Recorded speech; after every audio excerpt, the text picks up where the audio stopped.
Welcome to SpyCast, the official podcast of the International Spy Museum.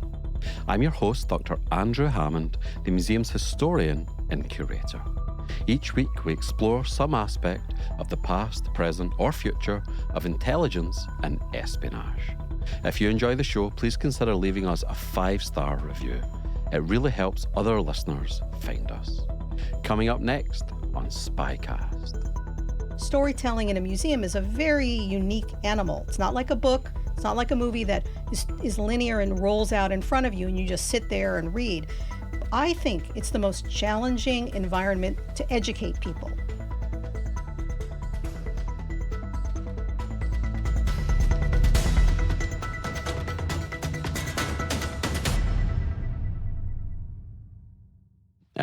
So thanks ever so much for joining me, Anna. It's a pleasure to sit down and speak with you for the next hour. Thrilled to be sitting in this chair with you for once. Yeah. Let's just start off. How long were you at the International Spy Museum? Well, it was about 22 years. 22, wow. Yeah, I started 3 months before the first museum opened. So that's, everything was already underway with the exhibits, but that was it. There was no infrastructure yet for developing staff and programs and all that. So that was what I was brought on to do at that point. Had the building already been chosen at that point? Yes, things were already being installed. We opened in 2002, and so I came on in March, and we opened in June or July. Okay, wow. Oh, wow. And is it true that you were employee number one? Well, I was employee number one for the content side. Okay. Yeah, so people were already there working on promotion and, trying to get, all the systems in place. But from the content side, that was me. Okay. 22 years. Wow, that's pensionable in the military. 22 years. Yes. And, for me, I knew nothing about this topic. I was dropped into a completely foreign topic with my training in museum education. But, even going through the interview process was interesting because I interviewed with Peter Ernest, the executive director. And I remember saying to him, "What's the difference between a spy and a detective?" And he didn't laugh at me. And later I was like kicking myself, like, what a stupid question to ask, But, he was focused on education and I represented the lay person. Not only was this a topic that most people don't know about, but, I was that person. So it was, they hired me. And just for our listeners, Peter Ernest, he was our first executive director. That's right. 36 years in the clandestine service. And interesting about Peter is he had been an operative, but he had also served as the spokesperson for 3 directors of CIA. And his mantra was transparency. And he was committed to education and transparency, and that's what he'd been doing. So this was a perfect fit for him. Did you think to yourself when you began? Obviously you go for an interview, you put your best foot forward, you're truthful, but you don't exactly disclose the things that you don't know. When you got the position, did you think to yourself, how the heck do I build out a museum on the secret world? That's not the easiest thing to do. Well, exactly. And interestingly, I don't remember if I said this to Peter or not, but Peter was someone who would, he was a spy, he recruited spies. He was lovely and very, engaging. And so I don't know if I said to him, I had all my friends saying to me, "Oh, this is so exciting." And they all read spy novels. I don't read spy novels. I don't like suspense. So it was like, why are you taking this job? But I was really interested in 2 major things. One is I saw the exhibit designs and I thought, wow, this is going to be groundbreaking in terms of this city and the field. They were really excellent exhibit designs. And the second thing was they had a business model that was unique in the field. And I was really interested in that. So it was a model that was a for-profit, one of the only for-profit museums around. And Milton Maltz, who was the founder of the museum, His goal was to have the museum stand on its own and not be uh, require grant funding. So the funding for programs was all coming from ticket sales, retail, special events. So I found that very interesting also. We still operated like a nonprofit as an educational, education was the focus. So it really didn't feel that different to me, but it was a different model. So, I came in with a background in training in museum education. But again, for me, it's a brand new world that I know nothing about espionage, as most people didn't. So I remember being a child of the Cold War. I remember when I first met General Oleg Kalugin, KGB. I mean, oh my God. I mean, I had only seen them in the movies. Here I am meeting a real KGB officer. Nicest guy you'd ever want to meet, lovely gentleman, just a pleasure. But I'm like, wow, that was one of my jaw-dropping experiences at the beginning. Meeting all of them, Tony and Jana Mendez. It was really something. And then all incredibly passionate about making this world available to the public. Mhm. What you're saying is that there was already artifacts there to build the exhibits, and then the staff came along. Is that correct? That's right. So the exhibits were underway. We were again fortunate to have Keith Melton, who brought us the initial artifacts. How he got many of them, not sure. But I mean, he had his own collection. We had things from that. So we started out with a collection of 2,000 artifacts, which about 1,000 were on display. So that was all in place. So what was left was the next step was, okay, we've got these great exhibits, but how are we going to complement them with programs for the general public, programs for students, educators? I mean, that was our main audience, the general public. Our secondary audience was professionals, practitioners, and scholars. We wanted to be credible for them, so that they would respect what we were presenting. And that was a challenge with a specialized museum. There was no other museum like us in the world that we knew about. So there was no model to follow exactly. So we spent all the early years experimenting with programs and just trying out new things. And I think that a lot of people don't really appreciate this, but I think it's got to be one of the slippiest subjects to have a museum on, because well, for a start, a lot of the stuff you're never meant to know. How can you know what you don't know? A lot of the archives are still classified. People don't want to speak about it, or they could get in very serious trouble. There's lots of conspiracies that take place that fill in the gaps where the information stops. The press, politicians, it's very misunderstood. It's very slippery. It's very nebulous. So it's really, really challenging stuff to like actually have. It's fun and it's sexy, but it's tough too, right? Exactly. And the museum opened literally just after 9/11. And that had a major impact on shifting the focus from probably more on the entertainment side to more on the educational side, but still engaging. And that was the first thing I realized. I did not know this topic.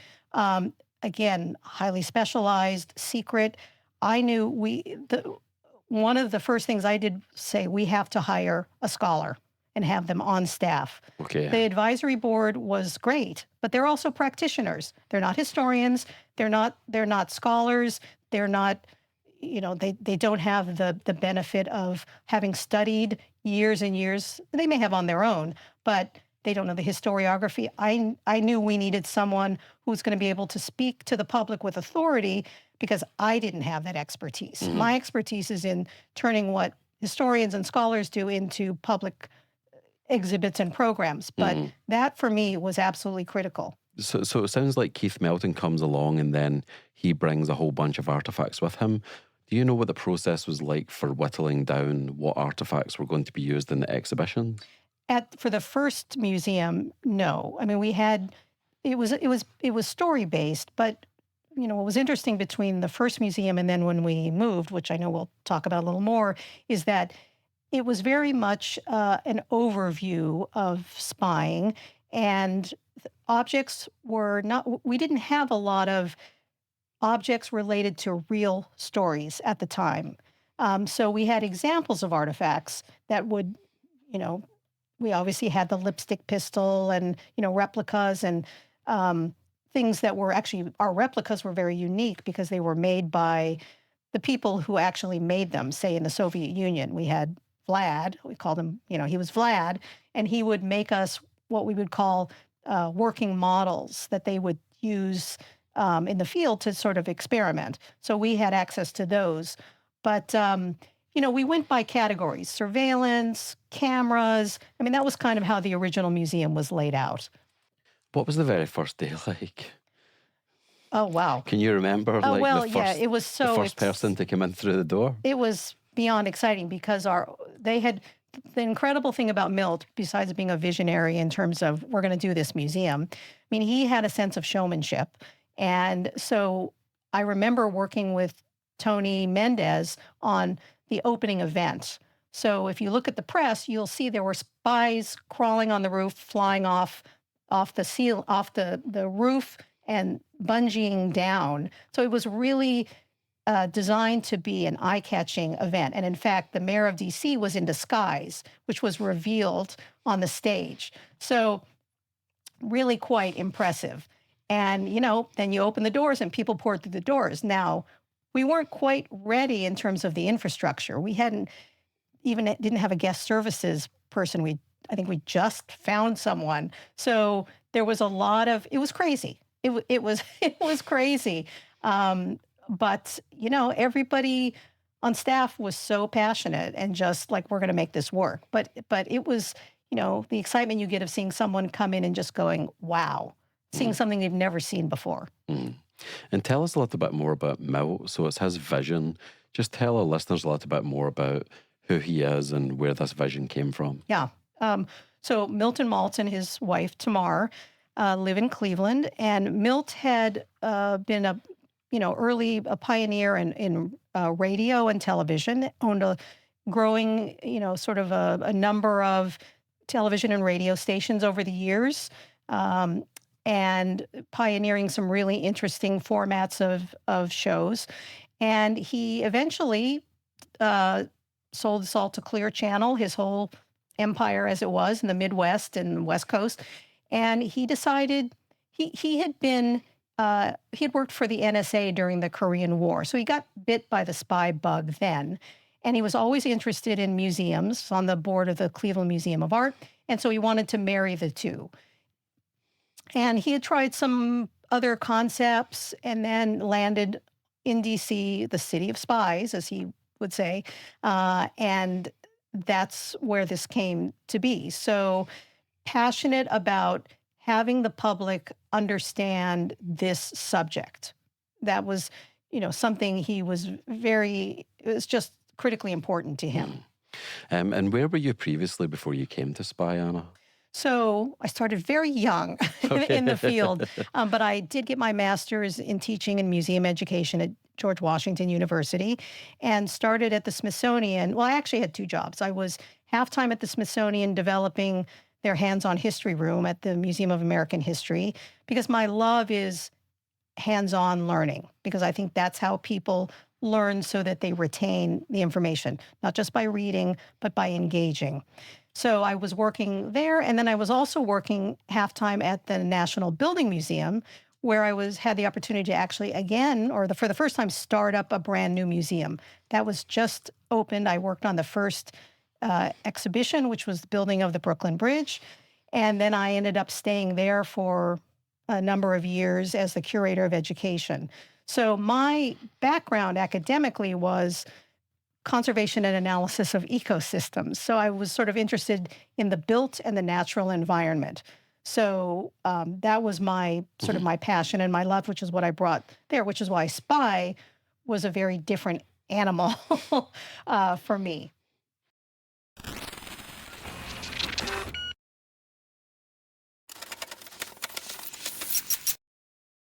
And the historian and curator position, that's an interesting one. I mean, to me, it seems like a no-brainer, right? Especially given the slipperiness of the topic. You need almost like a backstop or an insurance policy that's going to stop you getting in trouble to some extent. Well, most museums have some, they're dealing with content. They have to have content specialists. And then there's the education and exhibit design folks.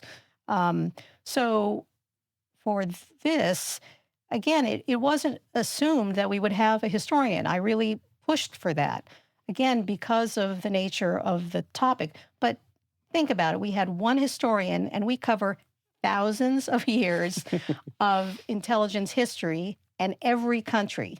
I mean, most museums, and we're in a city with the Smithsonian where there's a curator for every small porcelain, medieval swords. Exactly. So we're in a city that relies on content experts. But so we had one person to deal with all these topics, which of course is impossible. And fortunately, we called on other people. But think about it. At the time when Alexis came on board in 2002, maybe you can talk to this, there were not a lot of intelligence historians around. I mean, she had done intelligence history at Harvard, but it was the rare person.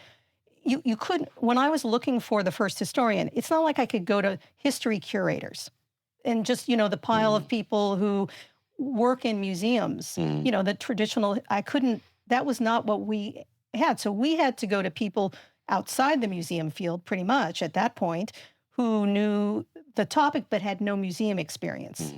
Now, as I said, we were fortunate that Alexis was a master storyteller and was an intuitive, this was in her blood, but not easy to find people. Every time we look for a new historian, she left us to work for the 9/11 Commission. Not something I could say, don't go. But she came back.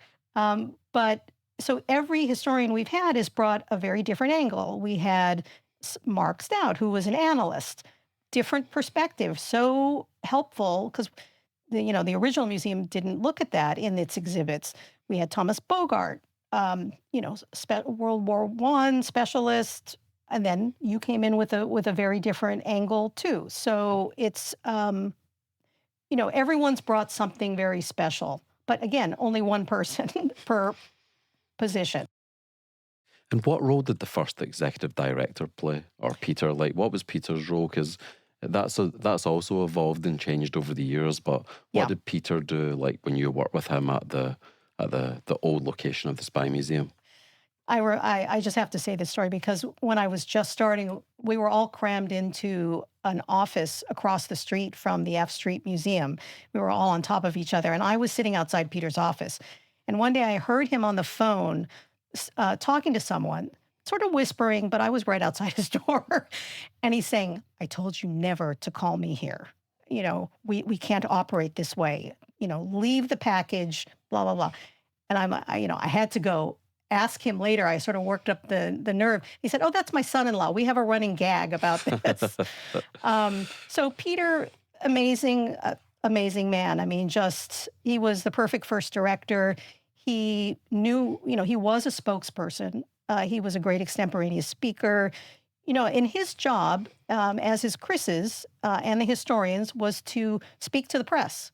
That has remained critically important. Peter, he introduced programs. He spoke at programs. He was always engaged. We had a program called Dinner with the Spy, which was just a small group of people who we'd bring a spy in. It would be at a restaurant, and you could have an intimate chat with a spy. And he was always there, so always at every program. For our topic, you have material culture that connects into these spy stories that are very nebulous and very difficult to find out. And then they connect into the world of international relations, international affairs. It ties into politics. So if you get something wrong, people can get really bent out of shape. They can get very emotive about it. But by and large, if someone comes on the screen and tells you something about magic lanterns, you're probably going to say, yeah, sounds right. But people have much stronger views on 9/11 or intelligence failure or Iraq or something like that. So there's a lot more potentially at stake, and there's much more on the line. Yeah. Yeah, it's a minefield. It really is. I mean, we don't say that this is, we talk about this being the secret history of history. So people know what they know and they think they know, but then there's the behind the scenes story that they don't know about.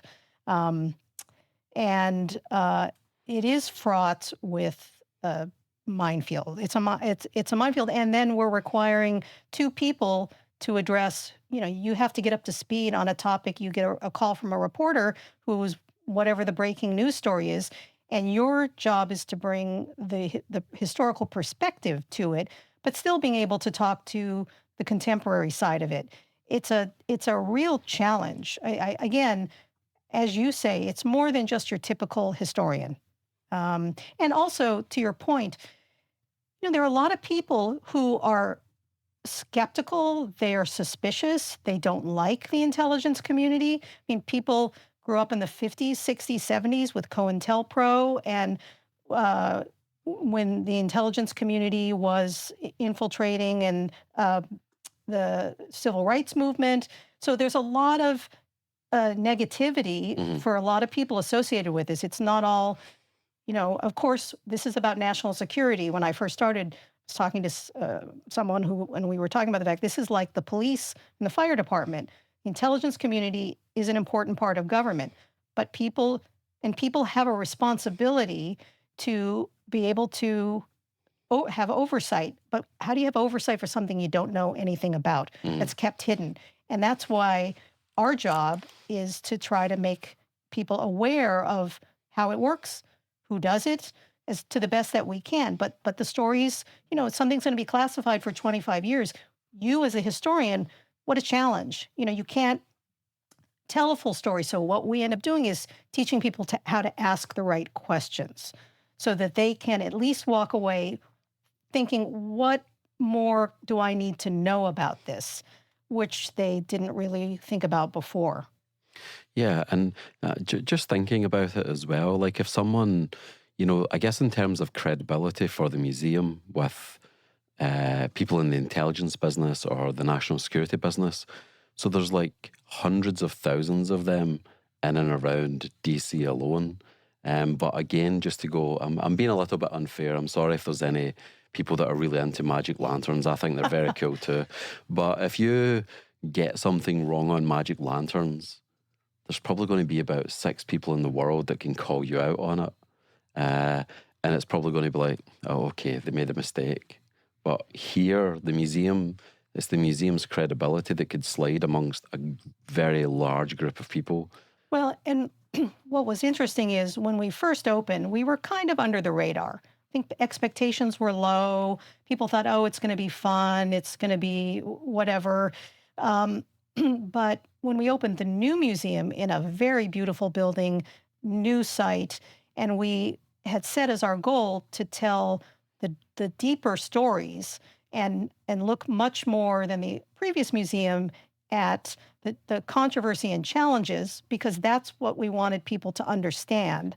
Um, that's when we started to fly above the radar and generate a lot of there was much more pushback by people in the community, um, mostly in the intelligence community, where you've got people with different perspectives, and our historian's job was to make it very clear that you're not going to like everything we say. I'm just telling you that right now. But when we reopened, we had a lot of controversy. We had a controversy with our interrogation exhibit. That was one of the first things that people started to push back on enhanced interrogation, which I would say goes to the point of what is a museum and what is its role. Dealing with contemporary issues is very challenging, because you can't bring the historical perspective as much when you're dealing with a new hot topic, which is why programming is so important. Mm. And that's what, when we started out, it was experimenting with programs that complement what was in the exhibits and expand on what we couldn't cover in the exhibits. Exhibits are expensive. They're big. And it's funny, I was talking to someone recently about how storytelling in a museum is a very unique animal. It's not like a book. It's not like a movie that is linear and rolls out in front of you and you just sit there and read. people in a museum, they come in, they're attracted by an object. They come in the middle of the story of the exhibit. They're in a three-dimensional environment. They're standing on their feet. So, and you're trying as the educator and the exhibit developer and the historian to tell a story, and you want to engage them. But I think it's the most challenging environment to educate people. And when you also think about it, after you graduate from school, where do you go to learn about things? Museums are what society has for you to learn new topics. It's one of the only places you can go. So it's tough. And what was the journey like for the Spy Museum in terms of credibility with the public, the academic community, and people in the intelligence business? Like, what was that journey like in your time here over those 22 years? Well, that's something I feel very good about. I mean, we engage scholars. Our presentations were, that was the role of the historian a lot, was to represent the scholarly side of the institution to the scholar communities. And,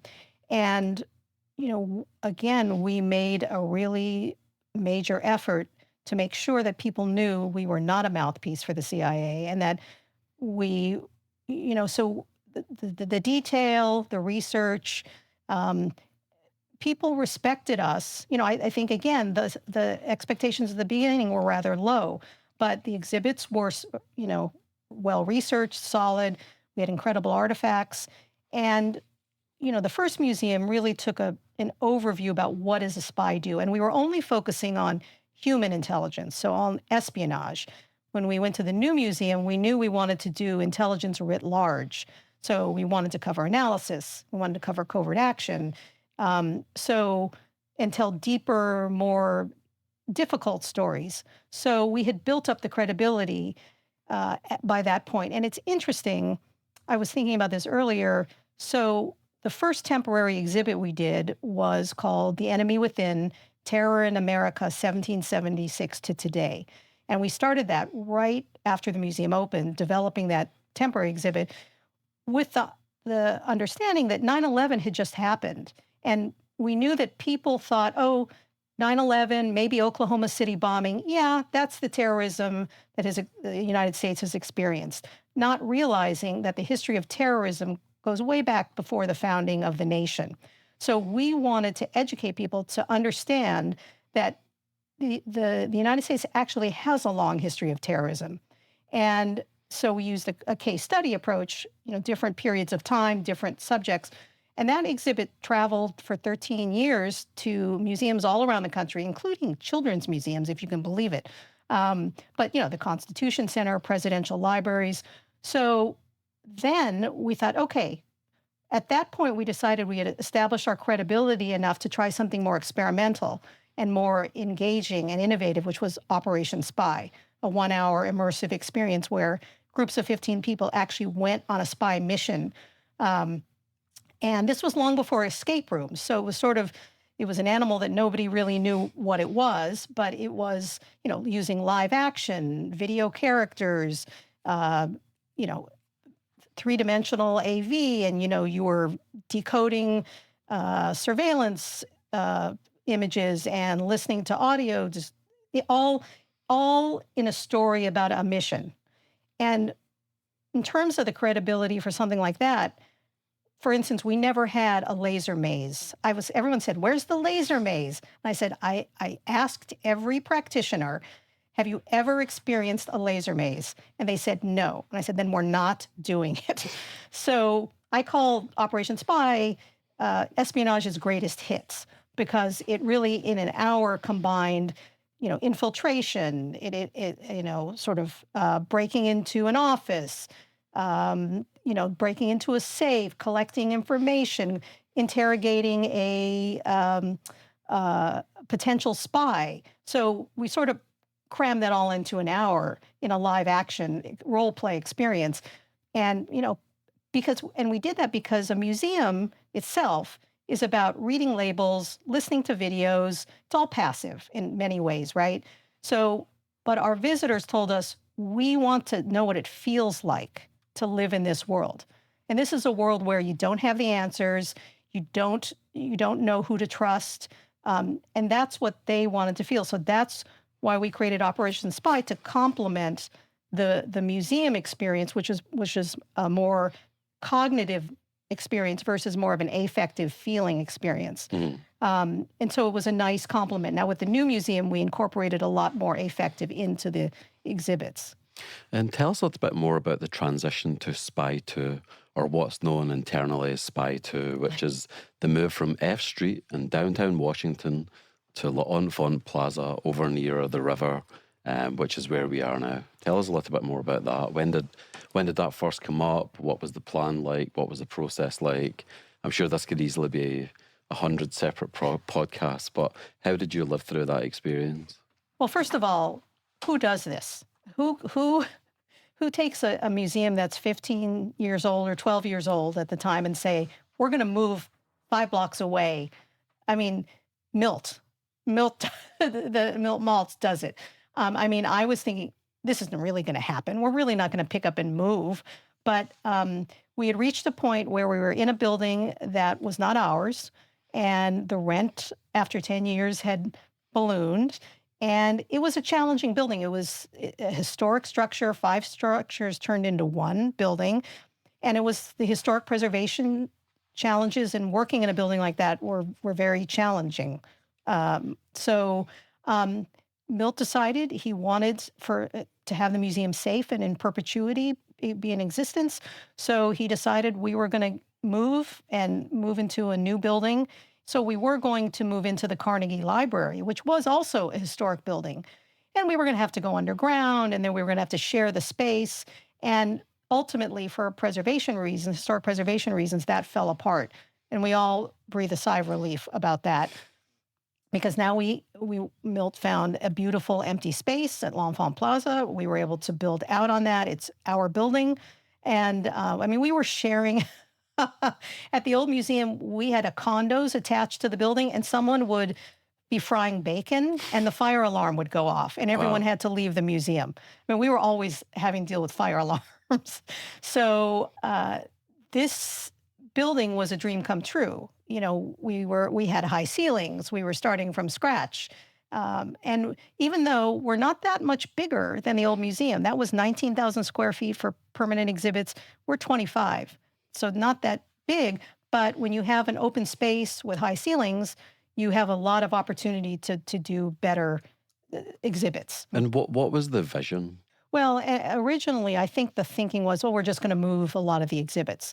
But we had 12 years under our belts working with the public on this topic. So we were in a very different place. We had worked on the floor, we had done school programs, we'd done lectures, all these things. So we knew that the education team knew the changes we wanted to make the curatorial team. And that was, we wanted to move from just looking at human intelligence, which pretty much was what the first museum looked at, to looking at intelligence as a whole. And, you know, we brought on a small team of historians and practitioners, and we batted around all sorts of ideas, like how are we going to reconceptualize this museum?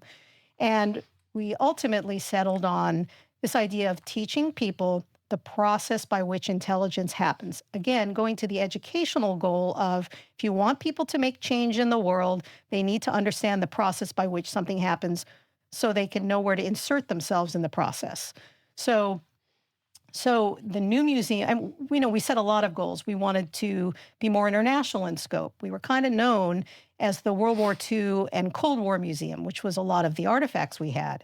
So we knew we wanted to, but the word international was in our title, our name. So we knew we wanted to do a lot more on the international side, and we wanted to broaden explaining the role of women, so gender, race. We wanted to look for broader stories. So, we had a war room, we called it, where we had, every different time period, every country, and we had all these stickies, and we keep moving, like, what's the best story? What kind of artifacts do we have to tell the story? So we structured the new museum about starting with, what do intelligence agencies do? How do they do it? Who are the people who do it? So it was starting with collection. That's one of the major tasks of an intelligence agency, is to collect information, and we started with human spies because they're the great stories, but it's the oldest form of intelligence gathering. Then we said, okay, you've got all this information. How do you make sense of it? So the second gallery is making sense of secrets, looking at codes, looking at analysis, again, for the first time, looking at that. And then once you've collected this information, what do you do with it? What does an intelligence agency do with it? Well, they could do nothing, or they do one of two major things. They're going to try to go abroad and influence events. That's covert action, which of course are the best stories because, of course, spies spend a lot of time sitting around doing nothing. But covert action is exciting, and that's what most movies are based on. And then the other gallery was protecting the homeland, so counterintelligence, catching spies. And then finally, we had a gallery where just how has spying helped shape history? So moments in history where spying has had an impact. So that's how we structured the museum. Again, so people could understand how does it work? Who does it? What is my role? And looking at the good, as I said, the good, the bad, and the ugly.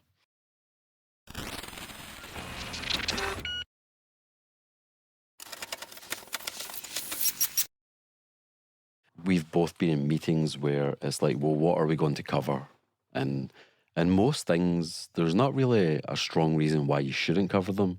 In fact, there's quite often a good reason why you should. But someone says, well, I don't feel like we've got stuff for young people. Okay, so we include that. I don't feel like we've got stuff for like seniors, so we include that. I don't feel like we've got enough for people that are, who have like a middle name or something. I'm being playful now, obviously. Yeah. But all of a sudden you end up with this list of about 40 different things that you're trying to tick, and a lot of your energy then gets used up trying to tick every one of these boxes rather than focusing on what are like the great stories. So there's always like a trade-off, isn't there, between representation and just single-mindedly focusing on the stories. Yeah. Does that make sense? It does make sense, and that's where you've got exhibits and you've got programs. So you can do a podcast on something that's breaking news, but you can't do it in an exhibit. It's too expensive. You can't just keep tearing things down and redoing them. And you've got people, we're a highly tourist city, so we wanted to design the new museum to bring people back. We wanted to have enough content that you could come back and get some more. And we've got well over 7 hours of material in the museum. So there, it's funny how it really is an endless topic, and I know when Alexis and I were thinking about the new museum, we wanted to have things that people who are not interested in intelligence would be interested in. Things like dance and sports. We thought about how can we bring in some of these other topics and show, that there are stories that relate to this that people are interested in more than just wars. And, what about the statecraft? What about other topics that relate to this? It's an intuitive kind of balancing game, at least in terms of exhibits. And then programs, you've got forever to touch on all these other topics. Mm-hmm. And do you have a favorite artifact that you've came across over the years? Is there something that you would take away with you, or maybe just one whose story has particularly compelled you? Well, I think, one of the things we wanted to do was civil liberties, national security. We wanted people to think about that. So when I think about areas, I think about our immersive Berlin exhibit, where you've got all these concealment devices from people who were living in Berlin, and the Stasi were spying on everyone, and the people who lived there were spying on everyone. So just to me, it's more about the challenge of finding that balance between I'm going to protect myself as a spy and I'm going to spy on you. It's an interesting dilemma, but I love the walnuts with the microfilm or the coded messages hidden in the walnuts. I'm more about creativity. It's like, to me, what's so amazing is that the creative thinking that all these agencies and the S&T folks, the science and technology folks, went into solving problems they're tasked with solving problems that no one else can do. And how do you do it on a human level? How do you do it on a technical level? That's personally where my interest in it. And favorite spy story? Well, I would probably say, if pushed, I do love the story of Mossab and Gonen, the Mossab being the son of the founder of Hamas and his Israeli handler when he decided to spy for Israel after being in an Israeli prison, having been arrested and seeing, what Hamas was doing to its own people. And he said, I want to stop the terrorism. And so it's their relationship to me that's so wonderful. I mean, they both, Mossab ultimately became a U.S. citizen. But the fact that Gonen, his handler, Israeli handler, went out and on behalf of Mossab to testify for him. So he left his spy career behind because that's what he did. So I think it's their relationship. That to me, it's a very special story. There's something really fascinating about the connection that both of them have, isn't there? Yeah. And it's not a usual connection. Yeah. Usually, because as Gonen says, you're trained not to trust your source. You protect them to the end as much as you can. But the fact that he talks about the fact that Mossab was so committed to stopping terrorism that they were like two soldiers working together. Mm-hmm. And okay, so favorite artifact, favorite story, favorite historian. I know the answer to that one. Favorite Alexis. We were in the trenches joking. together. Yeah. Favorite. But I will say the thing about our historians is there is this. It's like Hotel California. Everyone says about working at the Spy Museum. You never really leave. So all our historians have always played a role. They've even all after got they've some left. connection, haven't they? Yeah. Mm. Okay, so just as we get towards the end, what do you miss, Anna? What do you miss now that you've left Spy? Well, when I started this, I was like, I don't know this topic. It's all, it's Greek to me. And I have to say, I know it sounds a little odd, but spies are the nicest people. Not all spies, but the spies that work in the clandestine service who are, it's their job to recruit people. So they're friendly and curious and engaging, but that's often who they are as people. It's just magnified. That's not to say, I'm not talking about people who are traitors to their country per se. I'm talking about people who work in the business. I miss the people, but I'm not done. It's like hard. It's not something I'm easily letting go of. It's just a topic that's everybody's fascinated. You say you work at the Spy Museum. Oh my God. And it was funny. Last week, I was just talking to someone, said I used to work at the Spy Museum. And she says, oh my God, Spy in the City. And she went on for 15 minutes talking about, that was something that ended 5 years ago. And she and her daughter, she could repeat the plot. She could repeat everything. And she said that was a life-changing experience. Wow. So when I think about the things we've done, I think about Enemy Within, the Temper exhibit. I think about Operation Spy, groundbreaking, experimental. I think about Exquisitely Evil, 50 Years of Bond Villains. Again, a very different look, a pop culture look, but also we worked really hard to show how it related to real espionage. So I think about those exhibits. I'm very proud of all that. And for me, it's it's taking a topic and how are we going to present this in a way that's going to engage people. And what does the future hold for you, Anna? Tell our listeners a little bit more about what you're doing now and what your plans are for the future. So one of the things, so I am basically doing my own independent consulting business. I started that up because I've worked, as I said, I've worked in architecture and design and the environment, and I love them all. I think one of the things that's so fun about working in a museum is that you learn that every single thing is critical to the world. For instance, when I worked at the National Building Museum, I did an activity kit on the history of the nail.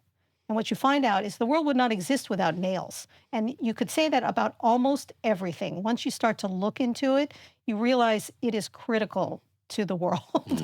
I'm looking forward to expanding beyond intelligence back to things that I love to do, which is the built environment, architecture, the cultural landscape, the natural environment. So one of the great things about working in museums, unless you're a curator, I suppose, is that as an educator, you go look at every topic and you get into it and it's exciting. But I haven't done some of the things I used to do for a long time. And I'm looking forward to expanding back into doing some of those. Well, thanks ever so much for your time, Anna. This has been really fun to speak to you, and thanks for taking us all down memory lane and telling us a little bit more about how the International Spy Museum that we know today came to be. Well, thank you for inviting me. I hope it's of some interest to people, but it's certainly good to have for posterity. Thank you.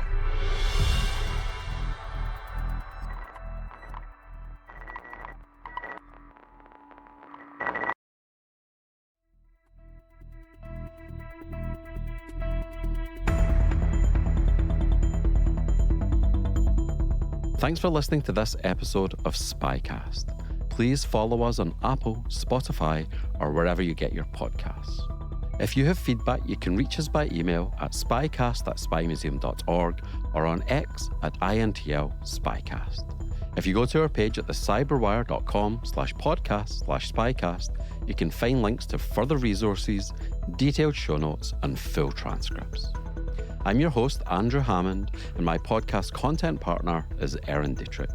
The rest of the team involved in the show is Mike Mincy, Memphis Von III, Emily Coletta, Emily Renz, Afu Anokwa, Ariel Samuel, Elliot Peltzman, Trey Hester, and Jen Ivan.